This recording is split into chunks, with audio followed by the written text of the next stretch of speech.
Are you ready to create a life you crave? Let's spin that doom loop of negativity into an upward success cycle and start living lucky. A little higher, a little higher. Gotcha. Ow. Oh, good Jason. morning. Ow. Oh, Jason's massaging my back. I'm getting a massage today. And Jason just informed me that he prefers female massages. I do. Men are too tough. Are you guys like that? When you get a massage, do you have a preference as to whether or not men are touching your body or women are touching your body? And does it really matter?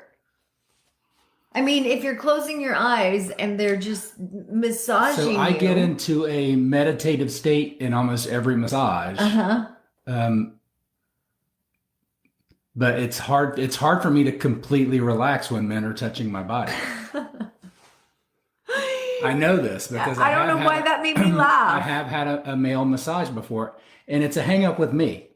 Because it is. A lot of men prefer a male massage because it's deeper. They like those strong thumbs. Well, I've had some women wreck my back with just deep and women get those elbows in there and then they start stepping on your back. Have you ever had that? I haven't had that, but it sounds intriguing. No, they have those places where they get up on the rafters. I stay out of those places. Crazy girl.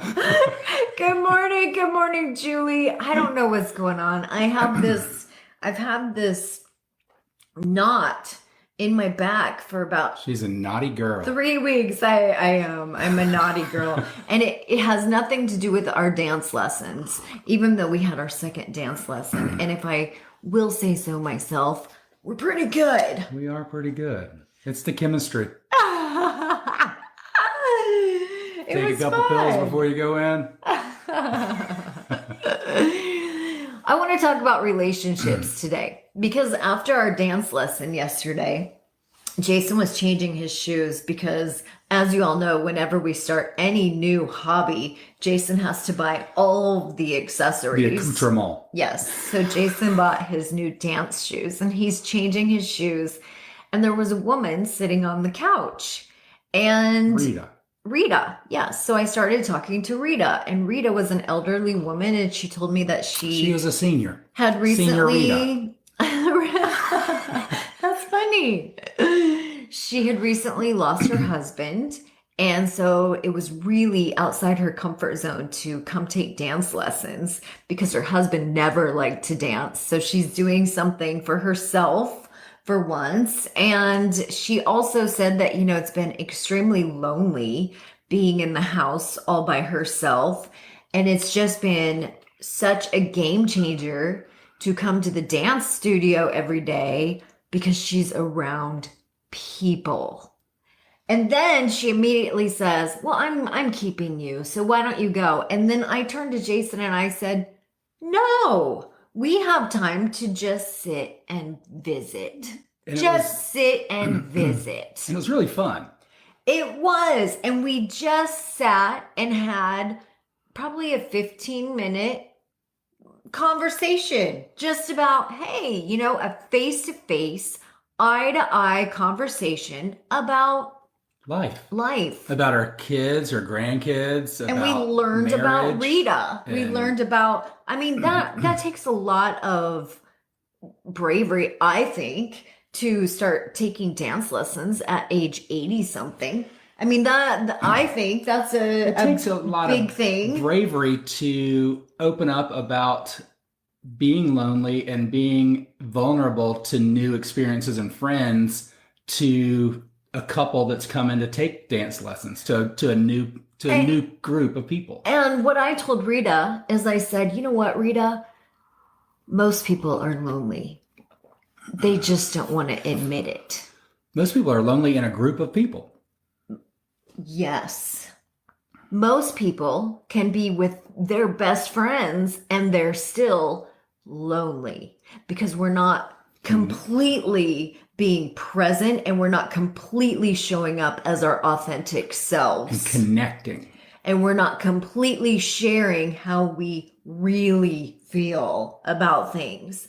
There's so many layers here. Well- but I told her, I said, it's so interesting that you're sharing all of this with us because first of all, you're right. There was so much vulnerability there and just being real. We got to share the joy, the pain, the whole gamut, and everything was beautiful and very joyful because she was living in her power. And that's the thing is when we're connecting, we can be lonely, we can be sad, but we can also connect in the power of the connection. If we're not connected to our devices, if we're not spread so thin on the surface, if that makes sense. I actually think that you mentioned devices, and I actually think that sometimes all of this technology can be a double-edged sword.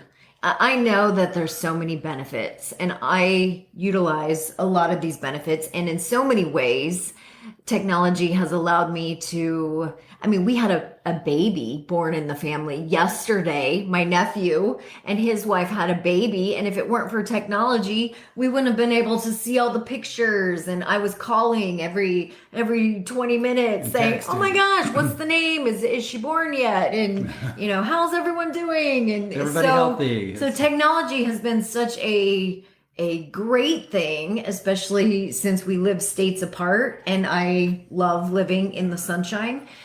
However, I also think that it can be a double-edged sword because so many times we revert to this screen and we prefer having this screen in front of us. Does anyone agree with this? Raise your hand if you resonate with what I'm saying. And sometimes we feel more comfortable relating behind the computer than we do eye to eye and face to face. And I just know for myself, if it wasn't for that dance lesson yesterday, if we hadn't have put that on the schedule, I'm not sure that I would have had a human connection that was that deep or that profound. Outside of ours. Outside of what we have together. Yeah. I don't think that I leave the house enough. I go to the store, I run my daily activities, I walk the dog,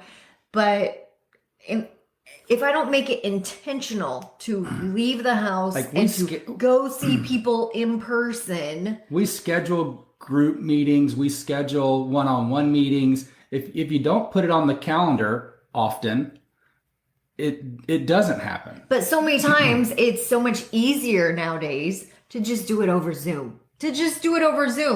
And if I try to purposely say, you know what, where are you located? Because if we can, let's meet in person. Yeah, let's have coffee. Let's meet in person. Let's go have coffee. Let's just go connect.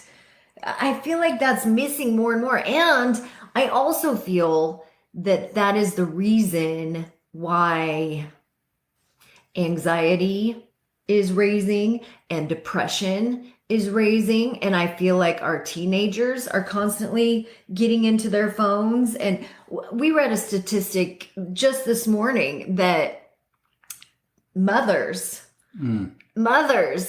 even spending time with their kids, they're not particularly happy in that time, even though their kids are the most important things to them. On the list of things that makes mothers happy, spending times with their children is not even on the list. And the reason is because when they're spending time with their kids, they're usually on their phones, checking social media. Or doing other things. Talking to their husbands. Yep. I see you, honey. Oh, that was a nice little dive. And then, or they're, doing the other things. They're scheduling their dentist appointment. They're multitasking instead of just being present. Do you feel that? Yeah. You can see it. You can feel it. Yeah. Is this resonating with anyone? Marie says, I much prefer in-person connection. I know I don't leave the house enough. That's from Sheila. Jeff Frint says, good morning. Brenda's here. Oh my gosh, I love all the people here. Michelle says, I have fibromyalgia, so my husband does my massages. He's really good, but not professional. He might be moving into that professional realm. Yes, Jana saying that's me. We should just be grateful for what we get, That's right. That's what we need We're to do. a lot less. We're a savings mechanism. Yeah, that's true. We're saving money. We got to focus on the positive there. I try to massage it myself, actually. That's just never effective. And right, it's like making your own sandwich. For some reason, it's not even that, because when I massage myself, I end up moving it. Like I massage over here, and then I'm like, oh, why? It's now moved. It's moved to the other side because I've stretched something. Like, just I've pushed taken the pain and pushed it over is what you've done. Yeah. Yeah. I don't know. So I'm getting a massage today. And again, it's not because of the dancing. I've had this knot in my back for 3 weeks. She says that over and over again because I brought it up during dancing. I that know. It might be the I can't dancing believe you did that. in front of the dancing instructor. Yes, and then all of a sudden the dance instructor is now fragile with Jana. hyper focused on all of my techniques. Because sometimes I deflect my insecurities about dancing onto Jana. I don't know if anybody else does that with their partners. I got in trouble so many times yesterday for leading. And I'm like, how am I leading? My feet aren't even touching the ground. How am I leading? Women do that, and it's a listen to control him. mechanism He's that they have over their men. You just stereotyped and put all women into one category. Women like to say they don't have power, but they do. Oh, we do have power. We do have power. I will agree with you there. You've got it right. That's right. Honey. I feel like I don't have control, but I'm controlling the world. Julyn, good morning. Hello. Oh my gosh. You guys are awesome. Thank you so much for being here. Relationships. Another statistic I just want to throw out there is that we read that the number one thing, this was a Harvard study that we read, and after 75 years of research, they found that the number one thing that influences health and happiness, it wasn't exercise. It wasn't what you eat. It wasn't how much money you make. It wasn't your career. It wasn't all that minutia out there. It was relationships. That determines how happy you are. While you're brushing your teeth, yes, I dove into that study again, and because what we read was 5 years ago. Yeah. And it's now 80-year-old study, still holds. And it still holds. Not that things should change over 5 years after 75 years, but it's a time-tested fact that the quality of your life, your happiness, everything really boils down to relationships. Life is a people business. Life is the business of people. Love it. So we're glad that you're our people. Yes, thank you. Share this with somebody that you care about and that you want to have a relationship with. Have a great day. Bye-bye. If the idea of living lucky appeals to you, visit us at startlivinglucky.com.